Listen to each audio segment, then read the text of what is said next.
Muy buenas tardes, 2 de la tarde con 2 minutos. Gracias por continuar en Extra Radio en los 92.3 FM de esta emisora Extra Radio que tenemos en este momento Asiento Extra, este espacio donde analizamos la realidad nacional.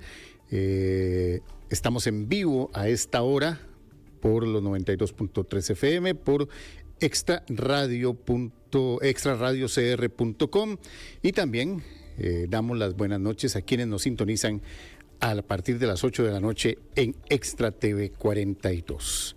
Un servidor, Paul Ulloa, le saluda en esta tarde lluviosa de martes en el que queremos analizar varios temas que tienen que ver con la educación en nuestro país, y por eso hoy nos acompaña doña Georgina Alvarado Díaz. Ella es la secretaria general del Sindicato de la Educación o de los Educadores Costarricenses. Doña Georgina, primero que nada, darle la bienvenida, la más cordial bienvenida acá a la cabina de Extra Radio. ¿Cómo está? Muchas gracias, don Paul. Muy bien, gracias a Dios.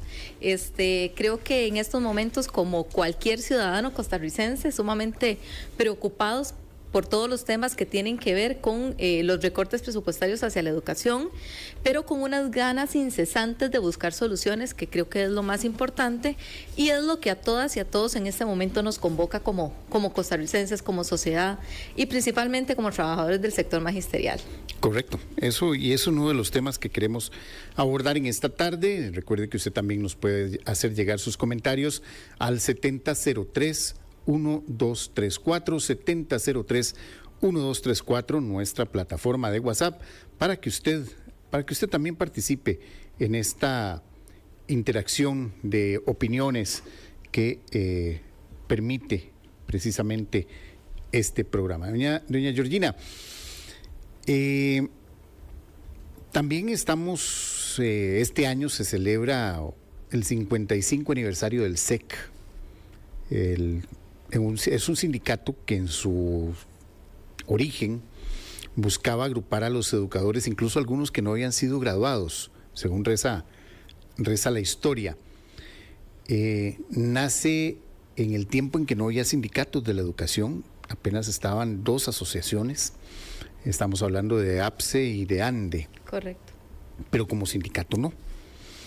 Y eso también nos llama a ver cómo 55 años después la situación de la educación no está como estábamos hace medio siglo, y lo que soñaron nuestros antepasados y lo que soñaron los fundadores del SEC tampoco se está cumpliendo.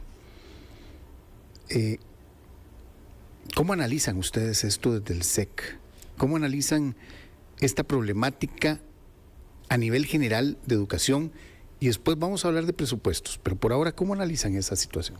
Bien, es importante trazar un poquitito la historia de la fundación, como bien lo retrata del SEC. El SEC nace un 17 de julio de 1969 a raíz de una serie de inconsistencias laborales que estaba sufriendo el Magisterio Nacional, y en medio también de muchas situaciones convulsas en el país que estaban priorizando el reconocimiento de los derechos laborales de las personas trabajadoras en aquel momento, pero principalmente aquellas que se abocaban a los pagos que no se realizaban en el tiempo justo, y por las condiciones laborales complejas, principalmente por aquellas visiones de expandir la oferta educativa. Empezaron a abrirse centros educativos en zonas rurales del país, zonas de difícil acceso, donde se nombraban docentes justamente, incluso sin profesionalizarse, vinculados con un convenio con la Universidad de Costa Rica para poder profesionalizarlos en sus fines de semana, poder garantizar una cobertura de educación, avanzando hacia esa universalización que se aspiró.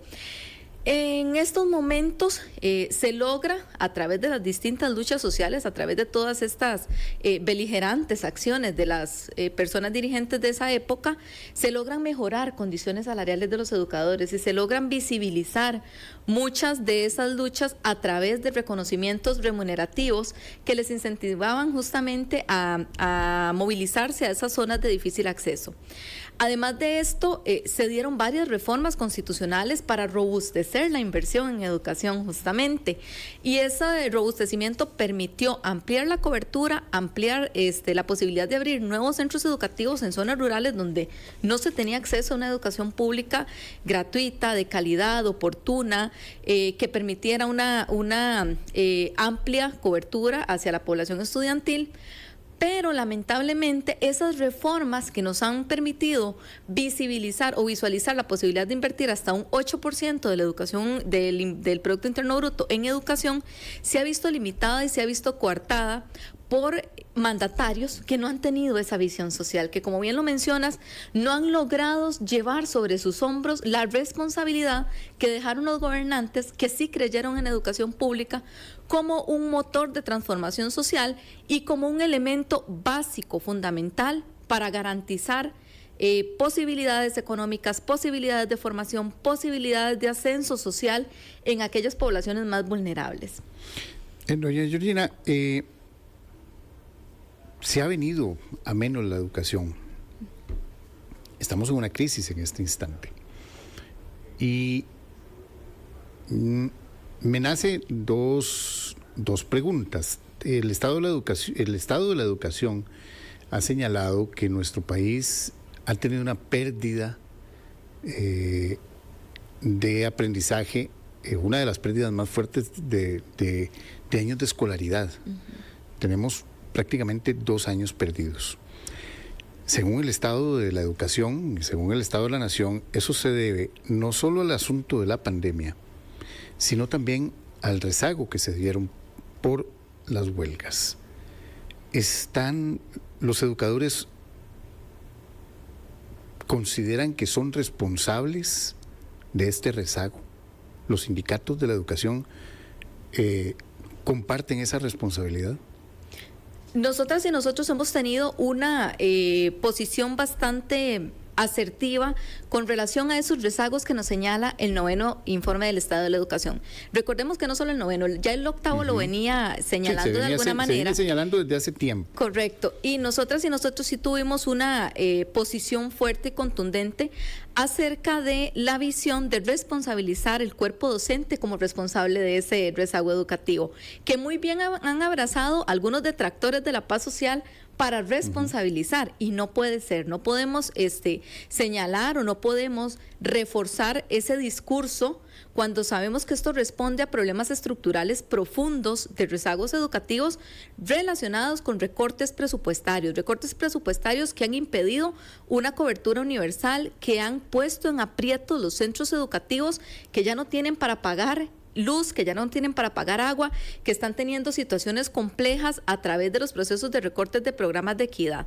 Cuando nosotras y nosotros nos enfrentamos a este tipo de situaciones, responsablemente también tenemos que hacer un llamado a la población costarricense para entender que aquella huelga del 2018, que trataron muchas autoridades de gobierno, que trataron de utilizar como un elemento para responsabilizar el sector magisterial del desastre, el hecatombe que ha ocurrido en las filas de la educación costarricense, nosotras y nosotros también somos responsables al decir, bueno, juzguen ustedes, ciudadanos, si esa huelga valía o no valía la pena, si era o no era necesaria.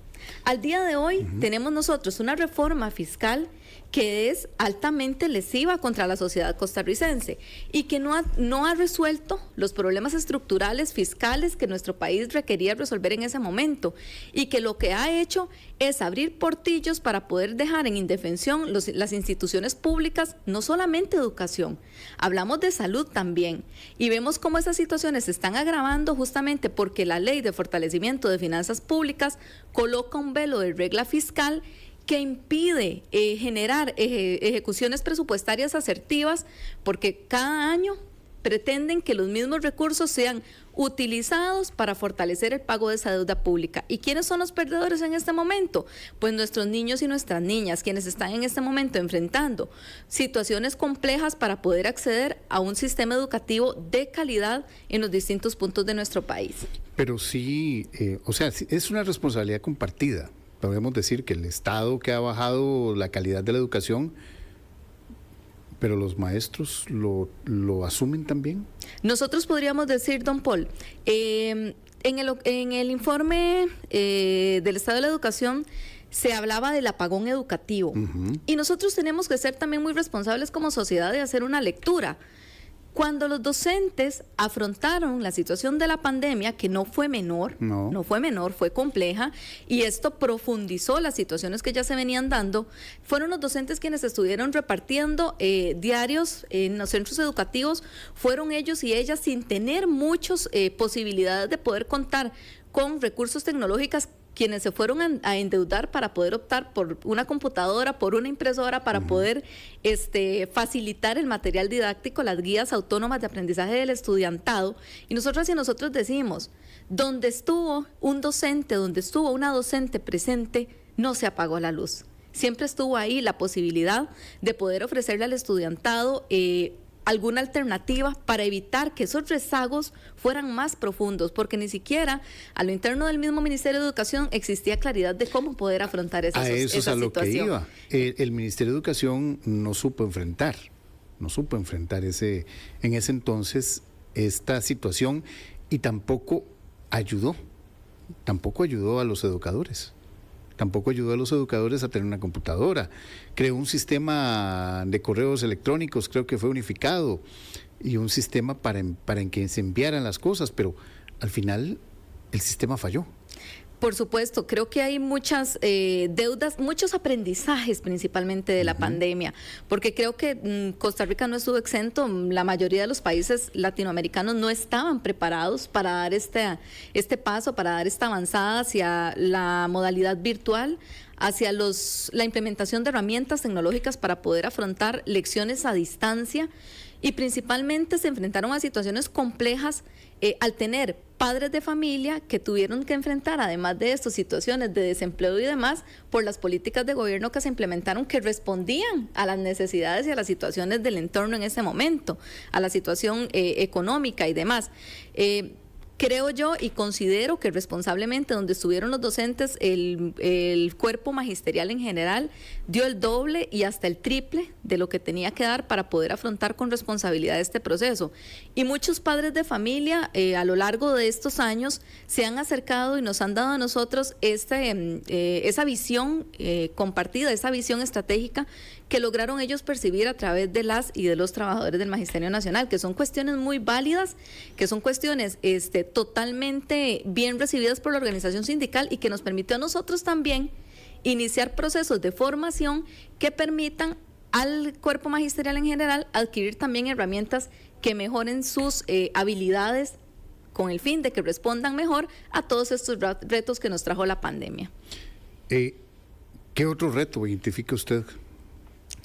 En este momento, pues, el principal reto, y te reitero, es recorte presupuestario. Y es que el recorte presupuestario viene a agudizar y viene a profundizar no solamente temas operativos en los centros educativos.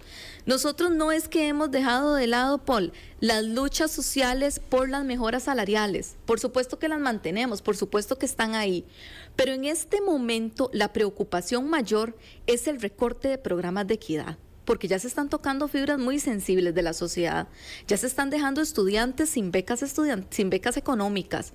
Y cuando los estudiantes reciben un centro educativo que les cierra las puertas, que les niega oportunidades, que no abraza su vulnerabilidad, tenemos una situación compleja que se suma a la crisis de inseguridad ciudadana que estamos enfrentando en este momento.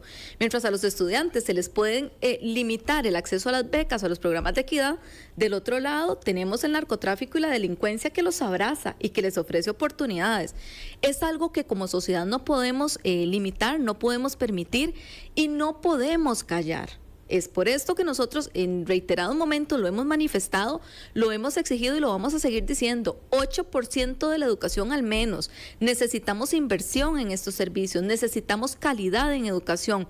Nuestra política nacional educativa lo dice claramente, tenemos que avanzar hacia la universalización de la educación, que todas y todos tengan acceso a ese servicio pronto, equitativo, de calidad. Además de esto, una malla curricular completa. No es posible que al día de hoy tengamos nosotros centros educativos que tienen una malla curricular completa y tengamos otros que apenas reciben materias básicas, español, ciencias, matemáticas, sociales y nada más. No podemos continuar, ¿verdad?, con este tipo de situaciones si lo veníamos haciendo bien, si las falencias eran menores y lo estábamos totalmente abordando de una manera asertiva. ¿Por qué entonces permitir que la avanzada que había alcanzado la sociedad costarricense tenga un retroceso importante? Porque en este momento se prioriza el pago de la deuda fiscal como elemento fundamental. No podemos perder de vista la educación pública. Muchas veces constituye uno de los elementos fundamentales en los hogares. Nuestros niños a veces reciben solamente un plato de alimentación al día y es en la escuela que lo reciben. Ahora, bueno, Georgina, hay gente que piensa que aunque a ustedes se les dé el 8% del PIB, a ustedes, digo yo, al sector educación, no va a mejorar esta situación hasta que haya una mejora radical en capacitación a maestros, en nuevas tecnologías, en becas, en que los muchachos salgan de las calles y puedan ir a las aulas. Pero hay gente que cree que aún dando el 8% no se va a resolver, aunque usted le dé el 50% del PIB, porque hay todo un desorden a nivel institucional. Existe esa idea de que con el 8 sí se puede salir a flote.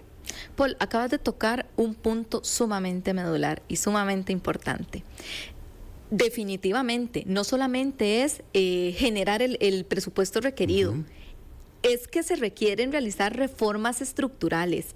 El año pasado, la Contraloría General de la República le solicitó a la ministra la posibilidad de que en junio de este año presentara una política nacional que partiera del estado situacional y que incluyera además objetivos claros, fundamentos filosóficos, principios y demás. Y ese documento, ese importante ejercicio no se realizó. Y es que nosotros no podemos andar con una ruta de la educación que salga de la cabeza o que salga de las ocurrencias o que salga de las improvisaciones. Necesitamos una política educativa clara que, como bien lo mencionas, refuerce la formación también en los docentes. Con la ley la ley de fortalecimiento de finanzas públicas ocurrió también una situación interesante, y es que, y luego la de empleo público, la carrera profesional de los docentes ahora tiene una connotación distinta. Muchos docentes pueden decir, ¿verdad?, cuáles son las retribuciones o cuáles son las mejoras, cuáles son los incentivos que se reciben, cuando ni siquiera los cursos que da el IDP tienen un reconocimiento por parte del Ministerio de Educación Pública para validar esos incentivos. Nosotras y nosotros tenemos que ser conscientes, se requiere algún tipo de motivación para que esos cursos se lleven a cabo, para que las docentes y los docentes se capaciten. Si queremos una educación de calidad, necesitamos docentes capacitados, por supuesto que sí. No solo basta con educación inicial, requerimos educación continua. Los docentes, y nos lo dicen en la universidad cuando nos estamos formando, deben ser unos investigadores incesantes. Y reconocemos que a partir de cada una de las modificaciones que se dan en los programas de estudio y demás, las y los docentes tienen que realizar procesos de refrescamiento, procesos de inducción, procesos de formación para poder implementarlos con asertividad. Pero es complicado cuando se dejan de lado todas estas directrices que deberían emanarse desde la cabeza. Por eso nosotras y nosotros decimos, se requieren cambios estructurales importantes, cambios estructurales que mejoren y que apunten al fortalecimiento de la formación continua de los docentes, que apunten al robustecimiento de la operatividad de los centros educativos. ¿Cómo es posible, Paul, que se invirtiera en construcción de centros educativos de alta calidad, con una infraestructura que es envidiable en muchos lugares, pero que hoy no tengan para pagar la luz? que hoy no tengan para poder realizar reparaciones en goteras, reparaciones menores que impidan una situación mayor, más compleja a nivel de infraestructura. Esas cosas no pueden estar pasando. Si ya se realizó la inversión inicial, si ya se realizaron todas esas acciones para poder complementar con esa avanzada que se venía aspirando, no podemos en este momento bajar la calidad de lo que veníamos realizando. Y otra cuestión es que muchas veces nos comparan con otros países suscritos, ¿verdad?, a los criterios de la OCDE, como por ejemplo, nos hablan de que Costa Rica invierte demasiado en educación. Y nosotros no podemos realizar situaciones comparativas cuando el monto per cápita por estudiante de Costa Rica es muchísimo menor que los demás países que invierten por estudiantes que están suscritos a la OCDE. Por eso nosotros decimos, ya basta de mentiras, empecemos a hablar con claridad, empecemos a realizar estudios y criterios fundamentados, pero principalmente dejemos de improvisar. Se han dado, perdón, Paul, una serie de modificaciones en temas de evaluación, por ejemplo. Evaluación estandarizada. Queremos implementar procesos de evaluación estandarizada. ¿Cómo realizar procesos de evaluación exitosa cuando tenemos centros educativos tan diversos?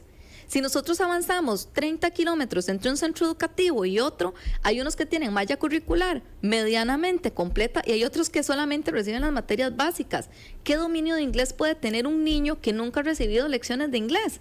Son cuestiones que, por favor, ¿verdad?, primero debemos atender lo urgente para poder luego realizar procesos que nos permitan validar y nos permitan fortalecer la calidad de la educación como tanto lo hemos aspirado. Pero a eso es un punto que usted toca, doña Georgina, interesante. No se está llegando al punto de recuperación. Si bien lo señala, digamos, tenemos un diagnóstico prácticamente cada año, cada 2 años, un diagnóstico claro de cómo está la educación. No se está llegando al sistema correctivo, al sistema de tenemos el diagnóstico, bueno, vamos a trabajar en esto. Se han quedado buenos programas en el tintero, se han quedado iniciativas que por color político se han olvidado. ¿Ustedes han identificado eso? Por supuesto. Bueno, recientemente se generó una discusión enorme sobre el programa de informática educativa, lo recordarás, que fue un programa que, sea como sea, venía ya avanzando en temas de digitalización de los estudiantes. Usted y yo somos coetarios y yo creo que ahí podemos recordar cuando en informática llevábamos un programa que nos ponía a caminar una tortuguita. No, yo ni siquiera vi la computadora. Ni siquiera lo vio. Ok. Yo sí, ya algunos se rompe con este convenio, que era uno de esos que venía dando frutos, porque ya los estudiantes, ya yo como maestra sí los vi a ellos redactando un documento en Word, realizando algún tipo de dinámica en programas educativos importantes, en software educativos, y al día de hoy se rompió con este convenio sin tener ni siquiera claridad de cuáles iban a ser las variaciones y cuál iba a ser el nuevo programa que se iba a implementar en esta temática. Entonces, hay como una serie de situaciones y de improvisaciones, o sea, no nos cansamos de decirlo, que han complicado o aseverado todavía aún más los pequeños pasos que veníamos dando en temas educativos. Hay entonces una carencia de seguimiento también. ¿No sirven los sindicatos precisamente para eso? Totalmente, Paul. Nosotros lo hemos denunciado abiertamente y lo hemos denunciado en todas las instancias, pero también no es un asunto solo de denuncia y creo que el SEC lo ha tomado con muchísima responsabilidad. Te comentaba hace un momento y les comentaba a las personas que nos escuchan sobre la solicitud de la Contraloría de la Política Pública Alternativa que solicitaron a la ministra. Al día de hoy no la tenemos. Nosotros tenemos la instancia de la Junta Paritaria, que es un órgano tripartito donde Correcto. Tenemos conversaciones con los jerarcas del ministerio. Al día de hoy no hemos recibido ninguna política. Pero el SEC, desde el mes de febrero, construyó una política pública alternativa, que de hecho ya fue avalada por nuestro Consejo Nacional de Representantes y esperamos empezar a posicionar en distintas instancias. Incluso queremos ya iniciar procesos muchísimo más amplios de consulta y validación de la misma, y ella parte del estado situacional que nos dibuja y nos deja sobre el papel cómo se construyó el fortalecimiento de la educación pública en nuestro país. ¿Cuáles han sido los principales retos y cuáles son esos elementos que se tienen que fortalecer para poder garantizar la perpetuidad de la misma?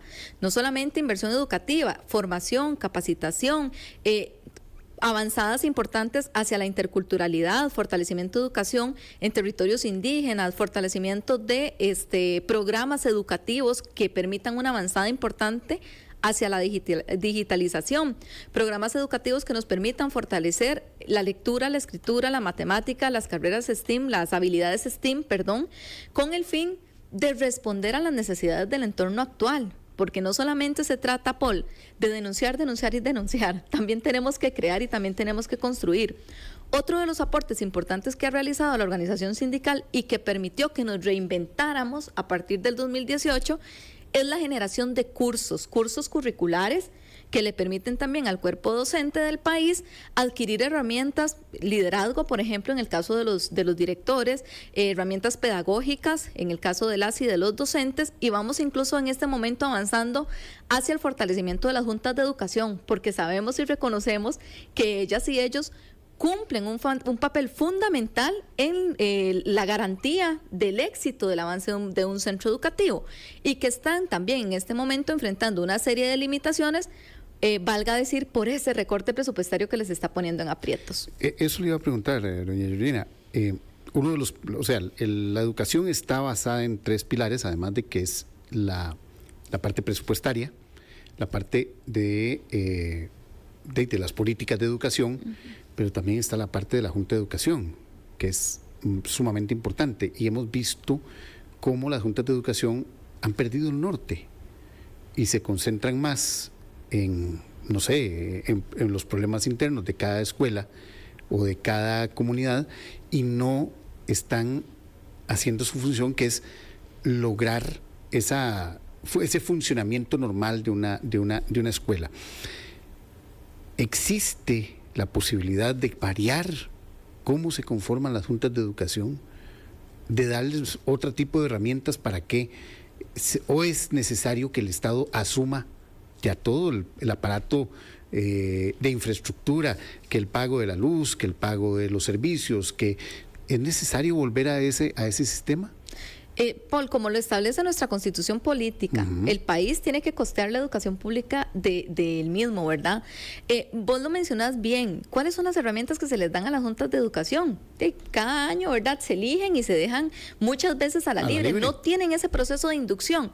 Y aquí es donde volvemos a decir, vean ustedes lo importante que es la educación desde todas las esferas. Un grupo de líderes o de lideresas que lleguen a asumir la cabeza de una junta de educación sin la formación, sin la inducción, sin el acompañamiento respectivo, pues difícilmente saquen adelante un centro educativo. Y valga decir, Paul, lo hacen ad honorem. Esto hay que destacarlo y esto hay que resaltarlo. Ellas y ellos no reciben una dieta por esas sesiones, por esos trabajos que realizan, y valga decir en este momento que se genera incluso fuera de sus días entre semana, sábados, domingos, son ellas y ellas los que están con el acompañamiento de los docentes, de los trabajadores y trabajadoras del magisterio, realizando bingos, partidos, números, ventas, para poder salir adelante con todas las necesidades de su centro. Pero, doña Reina, eso es el funcionamiento perfecto de una junta de educación. Eso es lo que podríamos decir que hay en la mayoría. Estamos de acuerdo.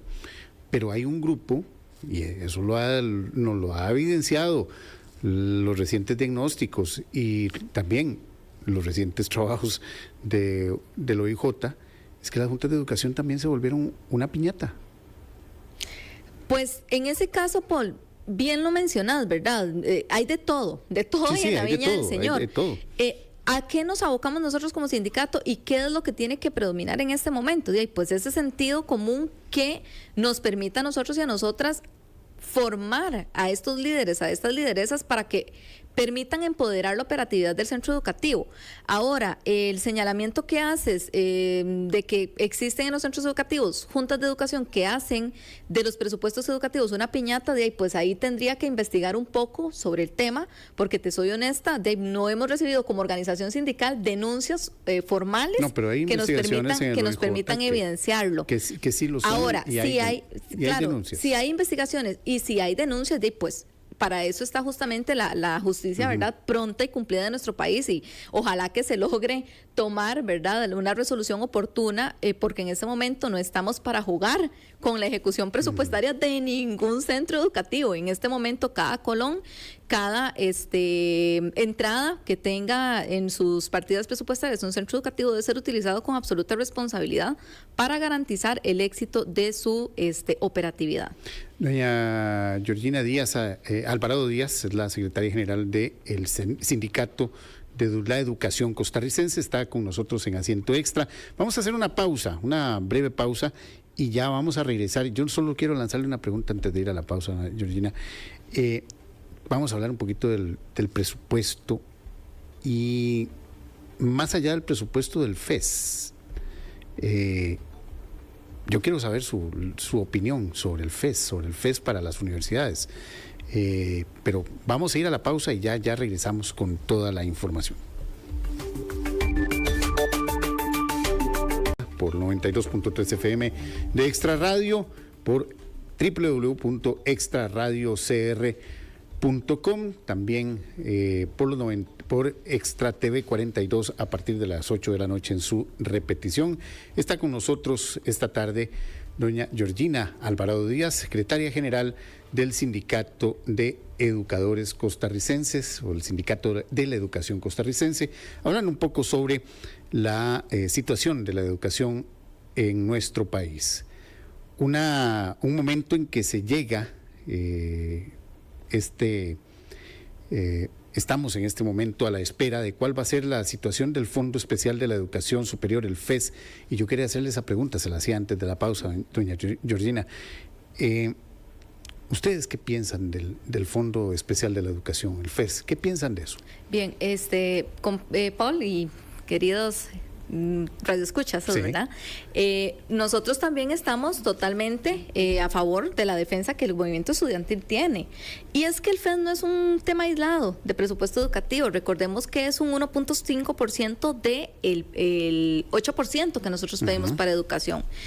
En muchas organizaciones, en muchos medios de comunicación nos han querido como poner a pelear sobre este tema, si nos parece justo, si no nos parece justo, si nos parece viable, si no nos parece viable. Bueno, pues educación superior también tiene que ser fortalecida en nuestro país. Y nosotros hemos tenido como sociedad una avanzada importante justamente por la alta profesionalización que tenemos en nuestro país. En este momento, la defensa del presupuesto en bloque, tanto del movimiento estudiantil como de las organizaciones magisteriales, valga decir, de la sociedad costarricense en general, respaldado por la Mesa Multinacional de Sectores, multisectorial de sectores sociales productivos, también ha estado respaldado porque observamos como justamente la educación pública de todos los ciclos escolares es medular para garantizar el equilibrio y la armonía social. Existe una idea precisamente de que hay división. No existe esa división. No existe, Paul, y es bueno, muchas gracias más bien por la pregunta.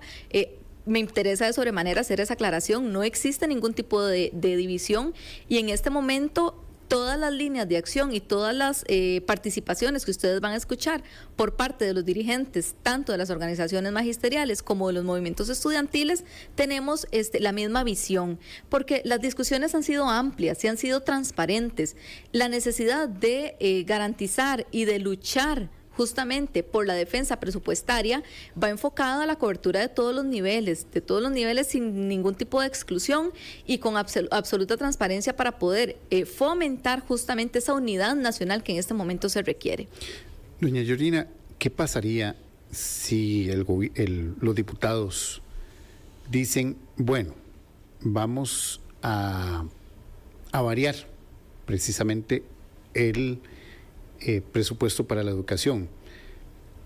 Vamos a escuchar lo del FES, pero no vamos a darle 16,000 millones, que es lo que se están recortando en preescolar, en escuelas, en educación general básica abierta, en diversificada, en programas de educación especial. ¿No es un punto no crearía también un punto de separación?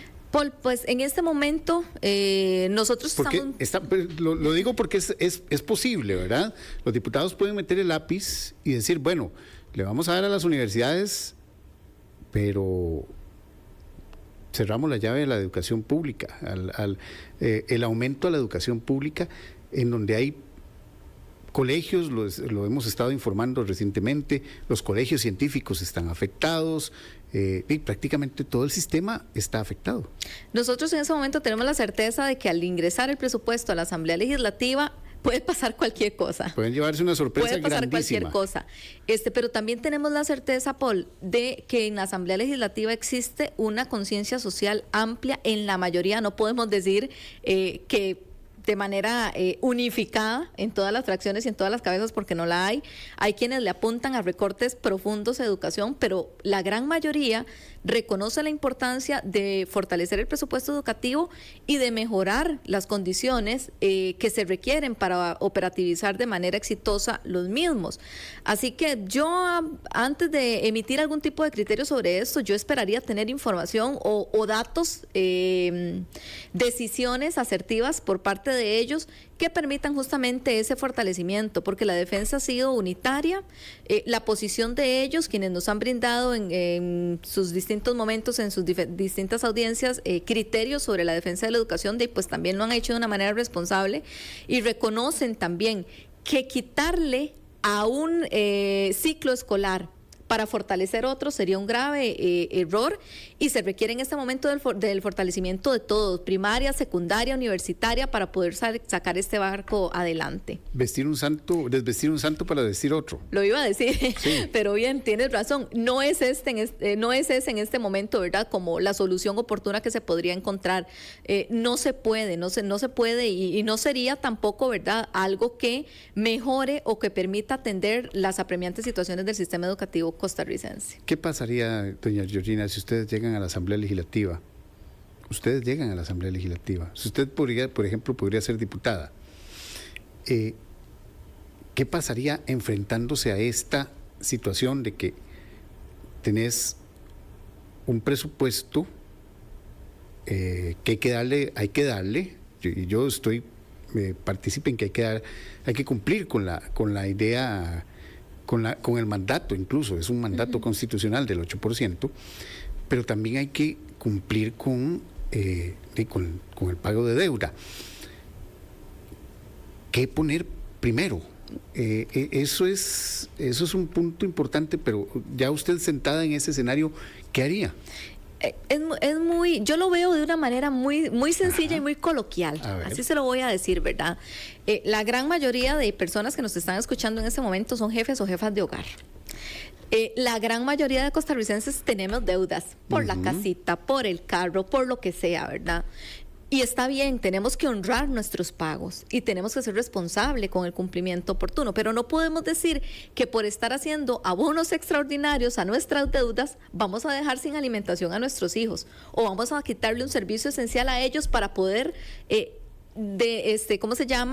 bajar esa deuda en un momento histórico, tal vez porque en este momento se tiene la educación, Paul, como un gasto y no como una inversión. Bueno, ese es un gran punto. ¿En qué momento los gobiernos pasaron de tener a la educación como un gasto? Esto podemos decir que no es reciente, no es únicamente de este gobierno, aunque con este gobierno se profundizó, también tenemos que señalarlo.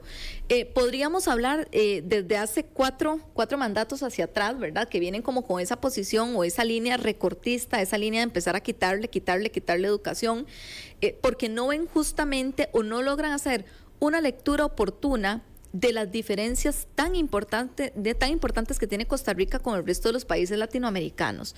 No nos tenemos que ir muy lejos, Paul, no nos tenemos que ir muy lejos, vemos a la derecha o a la izquierda. La decisión de tomar presupuesto educativo para evitar inversión en acciones militares, robustecer la educación y garantizar la formación oportuna de los costarricenses, permitió que Costa Rica tuviera una diferencia enorme como los demás países centroamericanos. ¿En qué momento nuestros gobernantes dejaron de ver eso? ¿En qué momento nuestros gobernantes dejaron de lado esas personas que estaban en las calles cuando les dieron su voto y dejaron de asegurarles las oportunidades, porque el único motor de transformación social es la educación. Bueno, pues hagamos una lectura correcta de lo que ha pasado de los últimos 4 gobiernos hacia acá, cuando empezaron a ver la educación pública justamente como un elemento al que hay que meterle, ¿verdad?, el cuchillo, cuando vieron la seguridad social, cuando vieron la caja costarricense como un elemento al que hay que limitarle, hay que recortarle, hay que quitarle, y ahora tenemos, no solamente en educación, ¿verdad?, filas enormes en los CEBAIS, listas de espera abrumadoras, porque no vemos justamente estas instituciones públicas como elementos garantes de la paz y de la justicia social. Y es ahí donde nosotras y nosotros no podemos quedarnos callados, tenemos que elevar nuestra voz, y aparte de elevar nuestra voz, tenemos que generar propuestas que permitan devolver la mirada hacia la importancia que tienen estas instituciones para garantizar un equilibrio social y una democracia que permita una cobertura digna para todas y todos los costarricenses. Ahora bien, doña Georgina, hay un asunto en esa idea también. Si bien es cierto, los gobiernos han perdido hasta cierto punto el norte de cuál es el valor real de la educación, también se ha achacado al sector sindical que siempre luchó, o que de un tiempo para acá no tanto, pero que anteriormente había luchado solo por sus por sus beneficios. ¿Eso ha cambiado en el sector sindical de la educación? ¿Se ha abierto la visión a que la problemática está más allá de los incentivos? Por supuesto, Paul. Bueno, primero hay que entender la naturaleza de los sindicatos, ¿verdad? Es una representación del colectivo de un grupo específico. En el caso nuestro, ¿verdad?, somos los representantes de los trabajadores de la educación magisterial. La naturaleza nuestra también es defender derechos laborales, y derechos laborales que han sido violentados históricamente. Si ustedes vieron recientemente la visita de la defensora de los habitantes al Ministerio de Educación Pública, fue justamente por la denuncia de 500 casos de deudas hacia trabajadores. Correcto. Pero le puedo decir que no son 500, son 35,000 que nosotros como organización sindical hemos presentado. No dejan de ser menores los agravios hacia el ataque de los derechos de las personas trabajadoras del sector de educación. Pero ¿qué pasa en este momento, Paul? En este momento, aparte de esta situación apremiante en temas salariales, temas remunerativos, como te lo dije anteriormente, es que se está afectando el servicio de la educación, es que se está limitando el acceso a la educación de manera equitativa, de manera gratuita, de manera responsable, como lo dicta nuestra Constitución política. No fue una visión menor de nuestros gobernantes cuando la delimitaron como un servicio que tenía que ser garantizado por el Estado, costeada por el Estado, y que tenía que llegar con total equilibrio y cobertura a toda nuestra población nacional. Es que la educación es el único elemento que le permite a un estudiante que tiene una situación de pobreza en su infancia pasar a una situación económica mejor a través de la educación, a través de la formación, a través de la inserción en un mercado laboral que reconozca justamente su profesionalismo. Y ese es el norte que nosotras y nosotros no podemos perder, porque cuando dejamos de lado esa visión, esa posibilidad de transformar el mundo de una persona que está en condición de pobreza a través de la educación, nosotras y nosotros definitivamente como sociedad tenemos que mantenerlo. Y es que cuando un país deja de invertir en educación, no nos vayamos muy lejos, Aquí mismo en Centroamérica, ¿qué pasa? Aumenta la criminalidad, aumenta la desigualdad, aumenta la pobreza, atenta contra la democracia, y son cuestiones que no son menores porque atentan contra la paz social de un país. Son cuestiones que no se pueden minimizar, que no se pueden dejar de señalar, y que no pueden ser en este momento un punto menor a través de la defensa de las distintas instancias. No es que nosotras y nosotros tengamos de lado en este momento la defensa también de nuestras garantías laborales, es que en este momento el problema es mayor y se están tocando programas sensibles, como lo dije al principio de esta edición, programas de equidad, y eso no puede ser, Paul. Doña Georgina, ya se nos está acabando el tiempo y lamentablemente tenemos unos pocos minutos, pero yo quería hacerle una consulta precisamente en ese norte. Y es una idea que surgió hace algún tiempo y que no ha tenido desarrollo, pero que tiene una idea o que fue planteada como una idea para mejorar. Pero no sé hasta qué punto la mala concepción de la idea no dio fruto. Se hablaba mucho de un sistema de certificación de la educación, de que los educadores fueran sometidos a prueba, fueran sometidos a exámenes regulares, a que si no pasaba la materia, como ha sucedido, y recordemos, no hace mucho, hubo un grupo de profesores de inglés que no sabían el idioma, o sea, que fueran calificados. Eso, ¿ustedes estarían de acuerdo en rescatar ese punto, incluso ponerlo en la mesa de negociación, de que se analice si es necesario reformar, certificar y calificar al educador? Paul, mira, es importante, si nosotros queremos una educación de calidad, necesitamos docentes de calidad. El SEC, la organización sindical, en ningún momento, ¿verdad?, ha tenido como un criterio confrontativo contra los procesos de evaluación. Por supuesto que tiene que avanzarse hacia una acreditación, hacia una evaluación constante, porque lo que no se evalúa no se puede mejorar. Si no evaluamos, no sabemos dónde tenemos falencias. Por supuesto que tenemos que iniciar y avanzar hacia ese proceso. Incluso la ley de empleo público también exige esta implementación de esta plataforma que permite evaluar. Pero esta evaluación tiene que ser una evaluación que no sea con carácter punitivo. Tiene que ser una evaluación que apunte hacia la mejora continua, que apunte hacia la evidencia de cuáles son las falencias y que además de esto se acompañe de un programa de reforzamiento.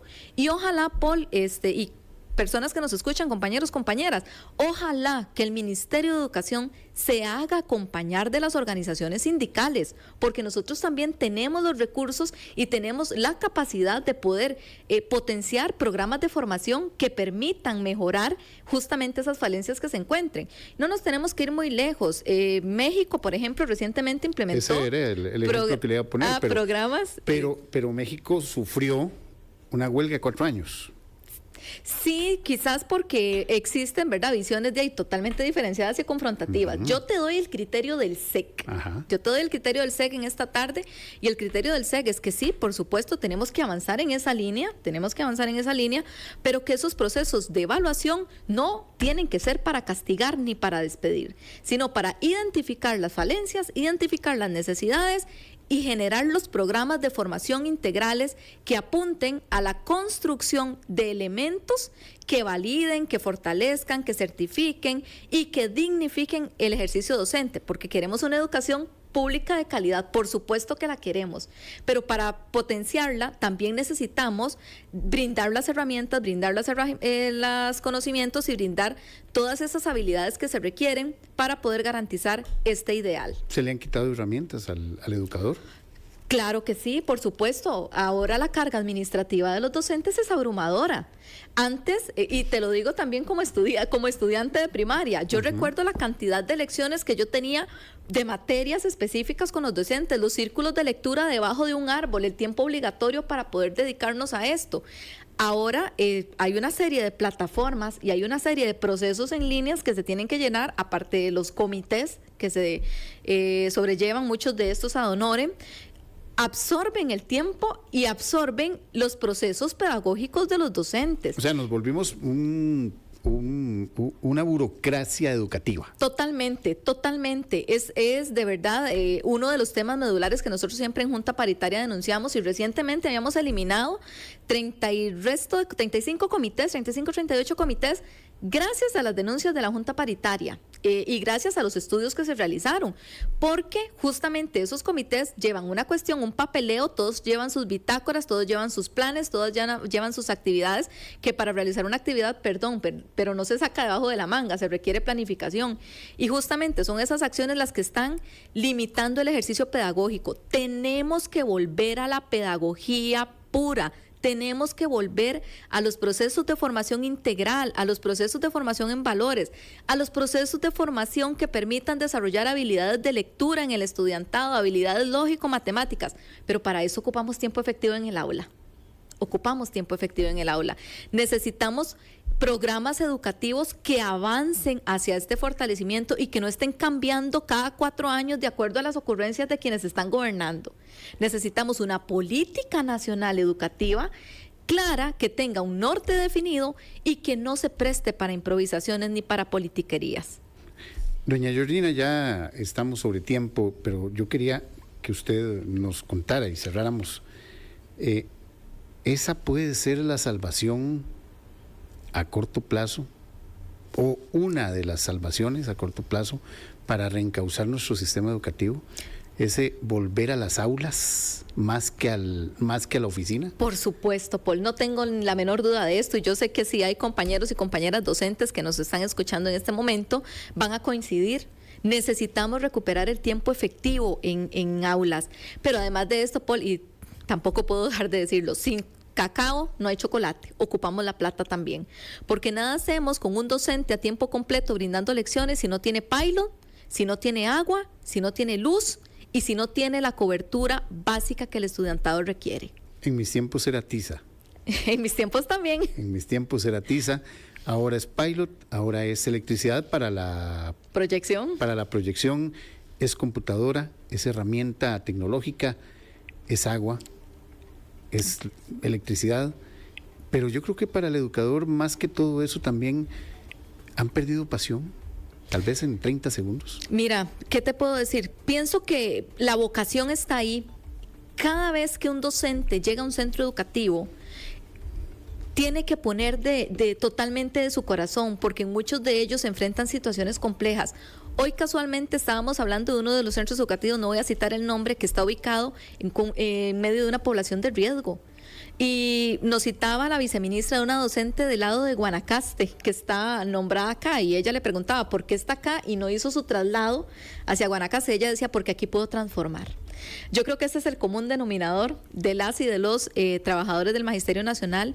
Sabemos que en las aulas nosotros somos capaces de transformar vidas, de sembrar sueños, de construir futuro, y definitivamente, Paul, aunque nos han coartado muchos incentivos salariales, porque también eso se tiene que decir, y el sindicato mantiene también esa lucha para poder garantizar que se paguen esos adeudos, ellos y ellas están ahí dando lo mejor de ellos, docentes todos los días movilizándose kilómetros para poder llegar, agentes de seguridad recibiendo a sus niños en los portones, conserjes limpiando pisos, limpiando muchas veces las lágrimas de nuestros niños. Definitivamente no podríamos decir que hay falta de compromiso, falta de ilusión, se mantiene, y mientras en este país existan educadores, va a mantenerse la justicia social. Es por eso que tenemos que defender la ultranza en todo momento. Muchas gracias a doña Georgina Alvarado Díaz, es la secretaria general del Sindicato de la Educación Costarricense, el SEC. Hasta aquí esta edición de Asiento Extra. Muchas gracias por habernos acompañado. Yo los espero el próximo martes con otra entrevista, pero recuerde que mañana estará nuestra compañera Rita Valverde con también más de estos temas que son importantes discutir. Muy buenas tardes.